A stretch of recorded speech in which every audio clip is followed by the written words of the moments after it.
Hey guys, welcome back to another video here on my YouTube channel. And for today's video, we are going to be reviewing Cash by Jessica Peterson. Now, let this camera get into focus. Here you go. This is the first book in the Lucky River Ranch. Now, I thoroughly enjoyed this book. I would give it a solid 4.5 to 5 stars. I don't remember if I rated it yet on my book tracking app where I track all the books I read. If not, I will definitely go rate it there because it helps me later on. But okay, so this is cowboy romance. You can obviously tell by the cover. So I started getting into cowboy romance very recently. The first book I read was Cowboy Casual by Holly Renee because I thought the cover was so cute. I bought it. I thoroughly enjoyed it. So I wanted to get some other cowboy romance books. So then I did some research and I actually got Done and Dusted, and I got 2 other cowboy romance books that I have not read yet, but I got Done and Dusted by Lila Sage. Thoroughly enjoyed this one.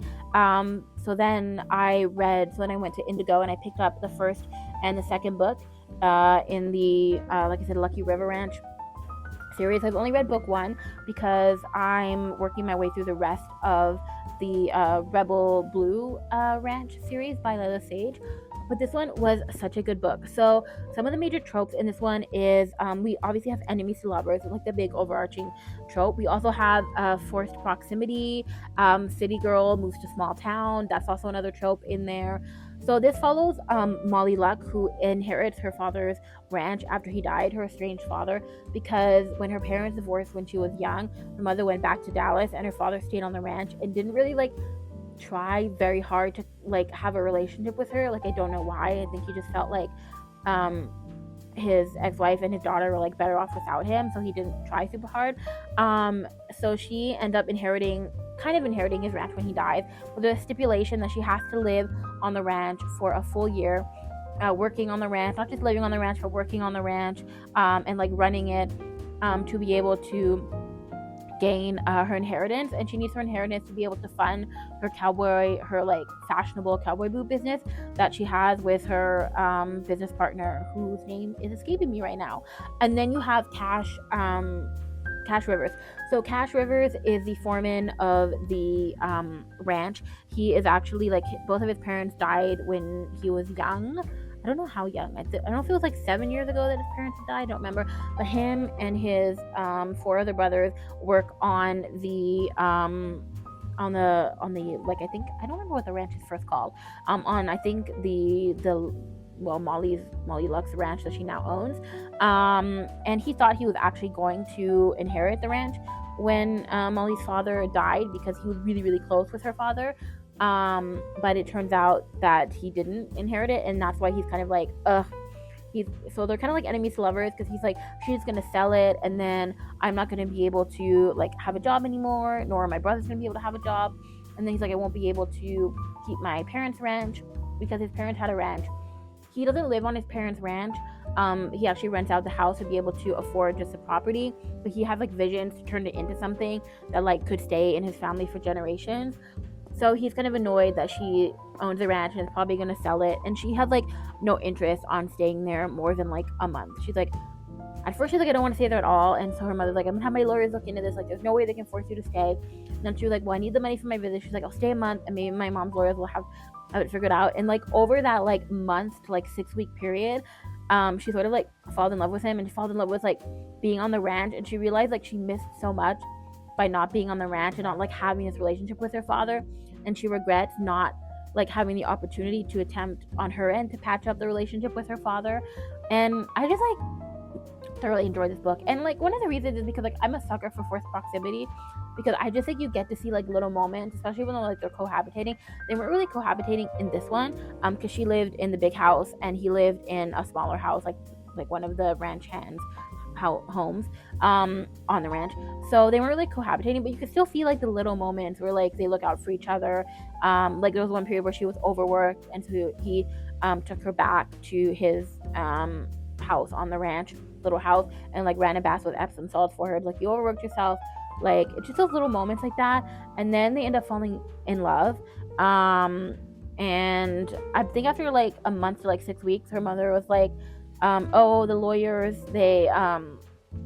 they were able to have it removed, but now you don't have to stay there for a full year, and we need you to come back to be able to sign papers and fully get your inheritance. So she goes back and she tells her mother I actually want to stay on the ranch. Like, I fell in love with a cowboy. Like, I don't want to leave the ranch. Like, I really love the ranch life.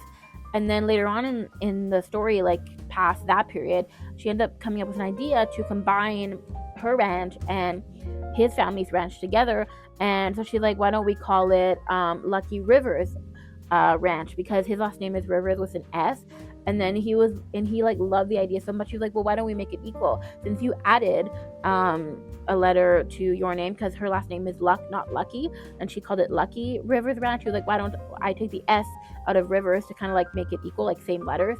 And then they combined the ranches, and I just thought that was like so cute. The epilogue of this book does leave you a bit on like a whoa, shocking, like little bit of a cliffhanger. There is a bonus scene which does not answer the cliffhanger, because the cliffhanger is sort of like to lead you into the next book. So once I'm done the Rebel Blue Ranch series by Lila Sage, I will get into the second book of this series, but thoroughly a 5-star book. I just like a cowboy romance. I think I just like the idea of like a hard-working guy and then a girl who falls in love with that and appreciates that. But in some of these stories, especially the ones where you're dealing with the guy that runs the ranch, I'm currently reading the third book.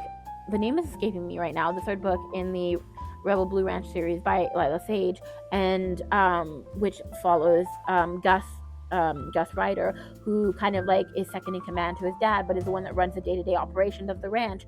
And you have here Cash Rivers, with the foreman of the ranch, who again runs the day-to-day of the ranch. And so like in both of these stories, the FMCs are encouraging the MMCs to like take a break and realize like you don't have to be like involved with everything all the time. Like, you can take these breaks. Like, other people can take the reins on certain things, and you can sort of relax, and you can take more moments for yourself. And I just like that. I just like those moments, because it's also kind of when the FMC and the MMC tend to like connect more. So this was like such a beautiful book. I enjoyed it so much. I cannot wait for the second book to start that. And I did just order the third and fourth book on Amazon, and I'm gonna probably pre-order the fifth book soon. But again, I don't have an unlimited budget for books. I wish I did, because I would buy so many books, and I go through a lot of books. I finish about 3 books a week, so it does make it really kind of like pricey. But I do try to like control my spending elsewhere, so that I can devote more of my spending to books. So basically right now my spending is basically books, food, rent, all that beautiful jazz. But if I did have an unlimited budget for books, I my whole room would be, every wall would be floor to ceiling books if I could. But yeah, that is my review of the first book in the Lucky River Ranch series, Cash. I'm going to read Wyatt soon, so stay tuned for that review. I hope you enjoyed this video. If you did, you can hit the subscribe button and the notification bell so you never miss another brand new video from me.